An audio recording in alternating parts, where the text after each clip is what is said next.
স্বপ্নতে নতুন একটা Korean noodles দেখে ট্রাই করার জন্য কিনেছিলাম। উপরে নাম লেখা ছিল ওরিয়েন্টাল কিচেন, যদিও আমি মোটামুটি সার্টেইন যে এটা আসল নাম না।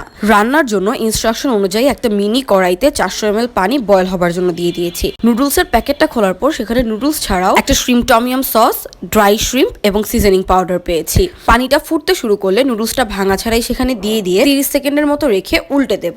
বাকি রান্না এভাবেই হবে। এবার নুডলসটা একটু নরম হয়ে এলে অ্যাজ পার ইনস্ট্রাকশন সসটা এবং ড্রাই শ্রিম্পটা দিয়ে পানি শুকিয়ে আসার জন্য ওয়েট করতে হবে। ওদিকে আমি একটা ডিম সিদ্ধ করে হালকা একটু ভেজে নিচ্ছিলাম। নুডলসটা মাখো মাখো হয়ে আসতে মোটামুটি 3 থেকে 3.5 মিনিটের মতো লেগেছে। মাঝখানে আমি একটু পরপর বারবারই নেড়ে দিচ্ছিলাম।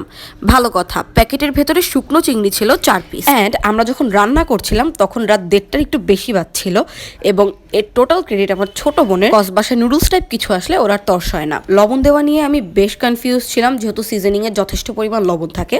বাট নামানোর আগে হাফ চামচ দিয়েছিলাম, যেটা ওয়াইস ডিসিশন ছিল। তা না হলে শেষে লবণ কম হতো। একটা নুডলসের জন্য এখানে যথেষ্ট পরিমাণ সিজনিং ছিল, যেটা সচরাচর সব নুডলসে দেখা যায় না।